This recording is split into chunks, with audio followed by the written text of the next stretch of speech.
আন্তর্জাতিক অপরাধ ট্রাইব্যুনাল শেখ হাসিনা এবং তার সাঙ্গপাঙ্গদের আনুষ্ঠানিক বিচার কার্যক্রম শুরু করেছে।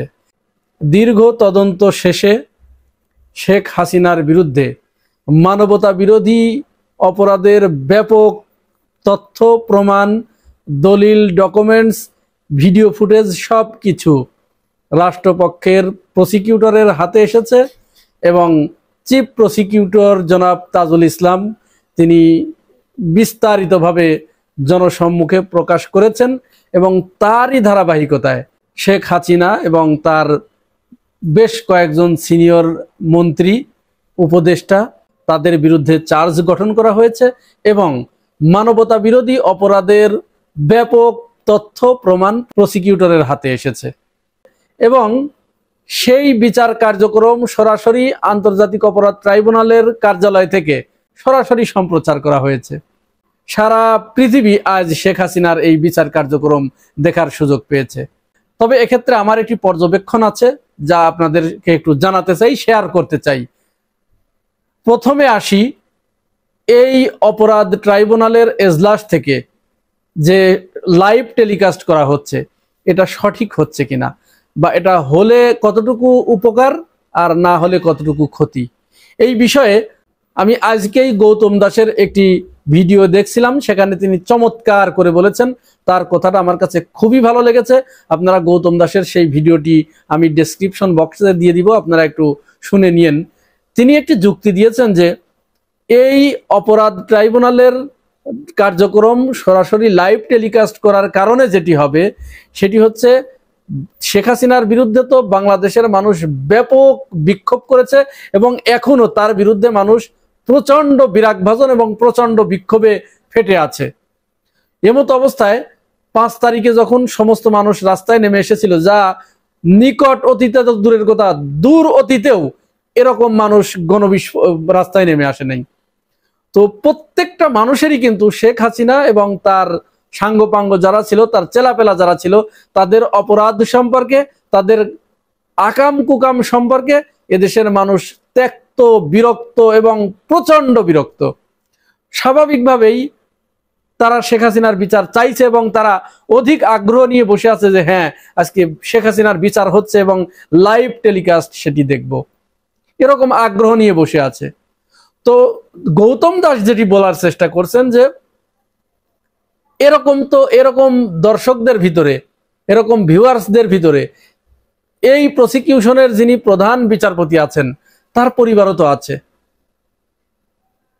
তার পরিবারও তো, তার স্ত্রী, সন্তান, তারাও তো এই বিচার কার্যক্রমটি সরাসরি লাইভ টেলিকাস্টের মাধ্যমে পর্যবেক্ষণ করবেন, দেখবেন।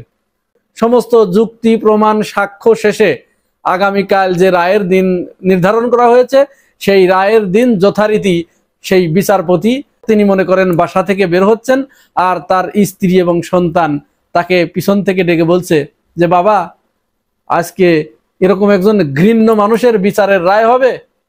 এরকম একজন ঘৃণ্য মানুষ, তিনি পথে যেতে যেতে হয়তো রাস্তায় দেখলেন যে এরকম একজন ঘৃণ্য মানুষের আজ রায় হবে।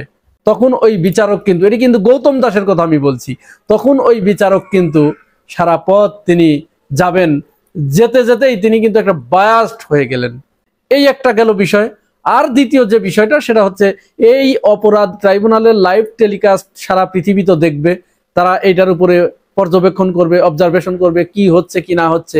আশঙ্কার ব্যাপার যেটি, সেটি হচ্ছে এটি তো ভারত দেখবে, শেখ হাসিনা ওখানে বসে ভারতে বসে দেখবে। ভারতের যে গদি মিডিয়াগুলো আছে, যে গুজব ফ্যাক্টরিগুলো আছে, ভারতের মিডিয়া মানে তো এখন গুজব ফ্যাক্টরি, এই গুজব ফ্যাক্টরিগুলো ওখানে বসে বসে দেখবে এবং তারা ওখান থেকে গুজব উৎপাদন করবে। এটা দেখে দেখে তাদের হাতে একটা মৌকা দিয়ে দেয়া হলো, বা তাদের হাতে একটা দাবার গুটি তাদের হাতে দিয়ে দেয়া হলো, এই গুজব ফ্যাক্টরিদের হাতে। এমনিতে তো তারা বসে আছে।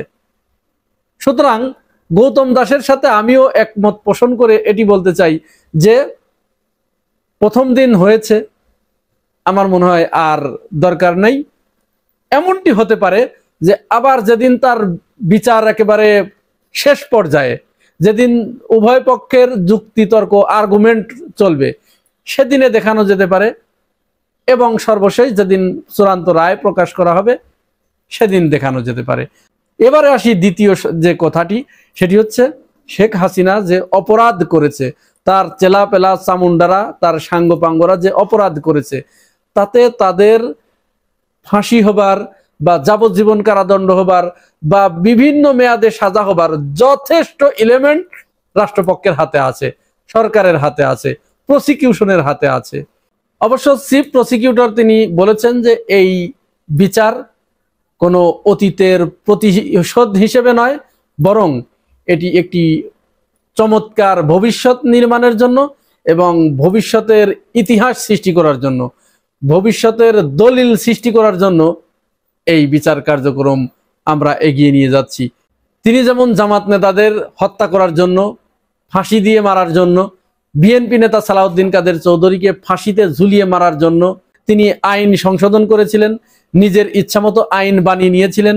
এমনকি ওই অপরাধ সংগঠনের সময় যে আইন ছিল না, বিচার করার সময় তিনি সেই আইন বানিয়ে নিলেন।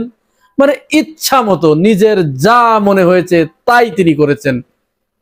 তো আমরা যতটুকু জানি, যতটুকু খোঁজ খবর নিয়েছি এবং আমরা প্রসিকিউশনের যে বিভিন্ন সময়ের ব্রিফ থেকে যেটা জানতে পারছি, শেখ হাসিনা যে আইন তৈরি করে গেছে সেই আইনের ভিতরে থেকেই তার বিচার কার্যক্রম এগিয়ে নেওয়া হচ্ছে।